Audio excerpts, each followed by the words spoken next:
Welcome, NutritionRadio.org listeners. This is Lonnie Lowry, a university nutrition professor of over 20 years and podcast host of long-running shows like Iron Radio. Come on in.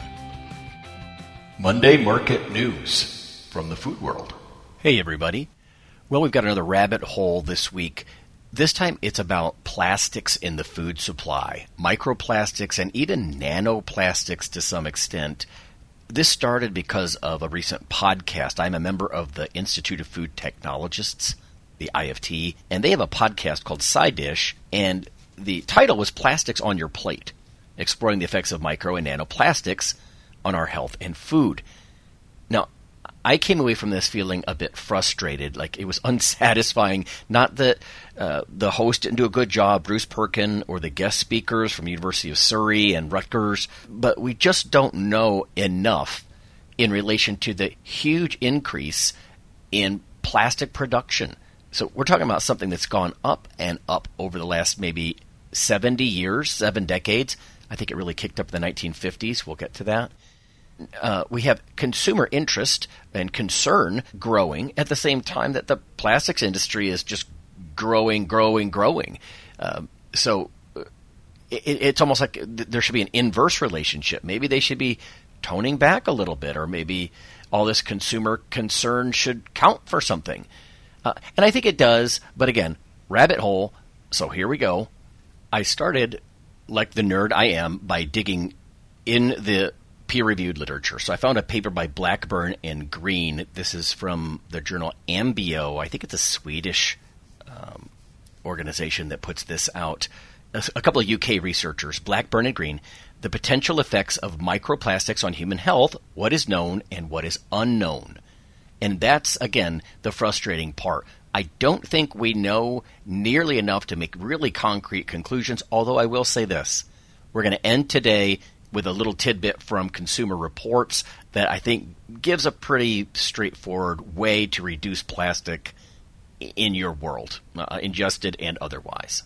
So let's get into this paper, just some pull quotes and whatnot. The abstract starts by saying microplastic contamination is ubiquitous in aquatic and terrestrial environments found in water, sediment, within organisms in the atmosphere. There's growing evidence that humans are exposed to microplastics by ingestion, food and drink, right, as well as through inhalation. That's a scary topic, but not really my wheelhouse. There has been limited data on the effects of microplastics on human health. Most studies, though, use animal organism models, and then they try to extrapolate to people. Obviously, for ethical reasons, you can't expose people to known concentrations of microplastics that could be very harmful in a number of ways, and then see how sick they get. But anyway, the paper says definitive evidence linking microplastic consumption to human health is currently lacking. And again, that's the unsatisfying part of this rabbit hole. Results from correlative studies in people exposed to high concentrations of microplastics and from animal models and cell culture experiments do suggest microplastics could provoke immune responses, stress responses, induce reproductive or developmental toxicity. These are the kinds of things that you often hear about in lay literature. And I think all that speculation goes on and the alarm from consumer groups because we don't know. That's my takeaway from a lot of this is we don't know enough. It's always a bit of a cop-out to me, although necessary in science, to say more research is needed. But more research is needed. So this Blackburn and Green paper from Ambio, it's 2022. It's looks like 51 pages, 518 to 530 for you nerds.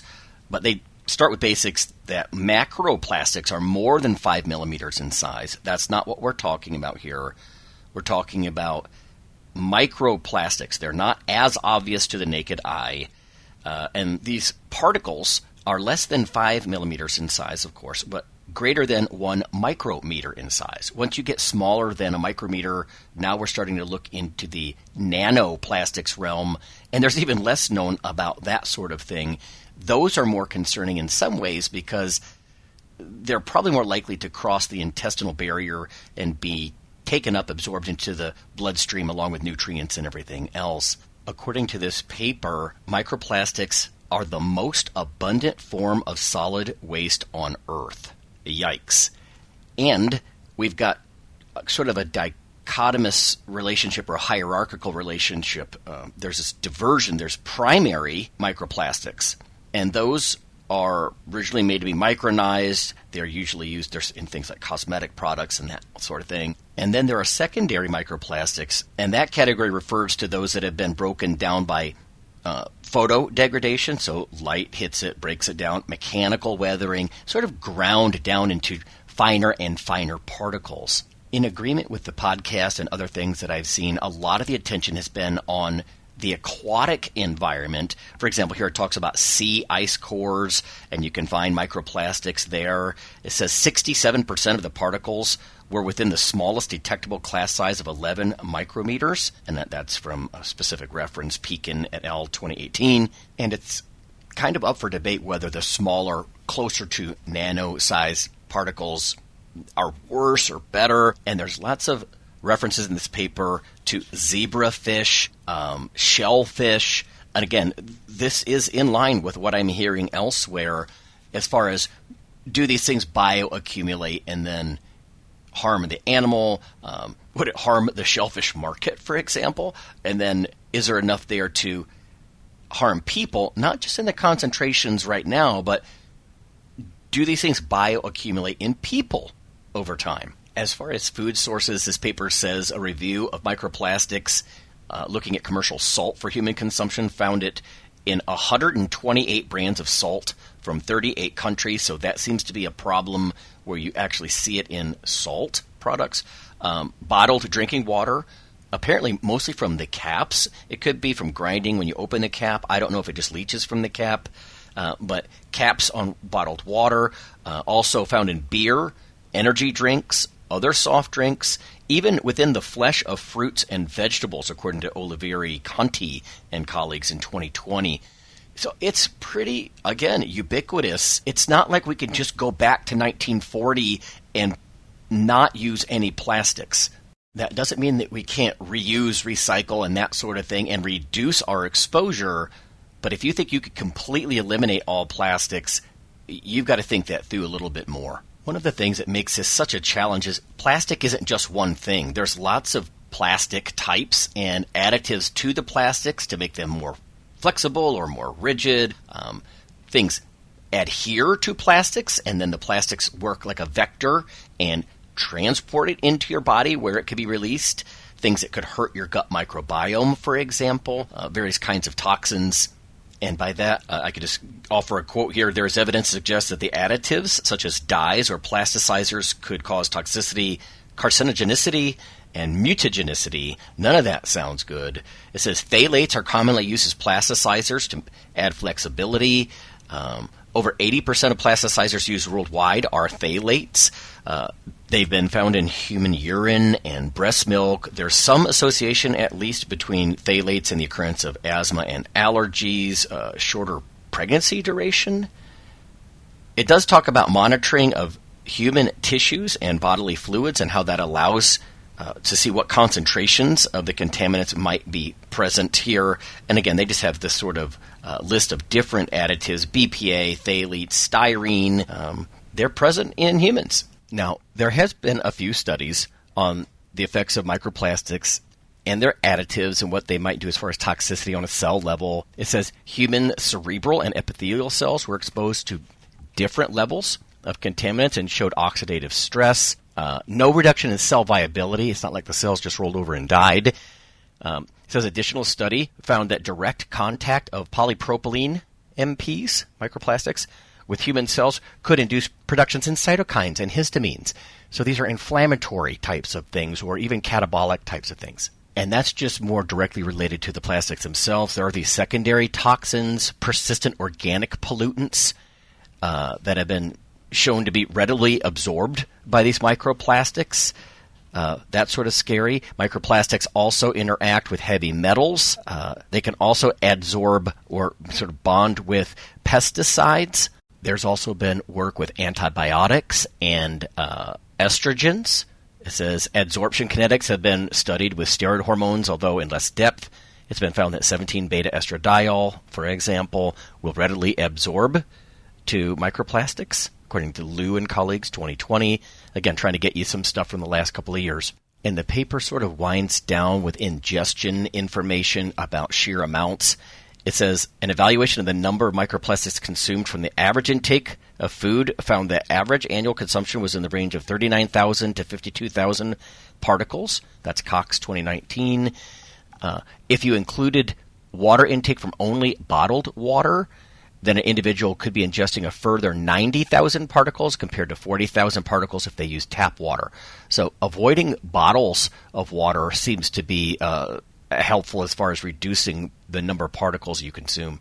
There's even some data here on mammals, shocker, not just fish and shellfish and that sort of thing, but it does show that some of these contaminants were in fact bioaccumulated in different ways. It really depends on the concentrations of what's in the animal versus what's in the environment and that sort of thing. But accumulation in liver, kidneys, gut, and then health effects, not real sure, but biomarkers did suggest exposure caused disturbances in energy and lipid metabolism. That doesn't sound good for anything from body composition to cardiovascular health, as well as oxidative stress. Other rodent work suggested inflammation in the intestines, but it looks like researchers are debating this as to the true health-related effects relevant to mammals and that sort of thing.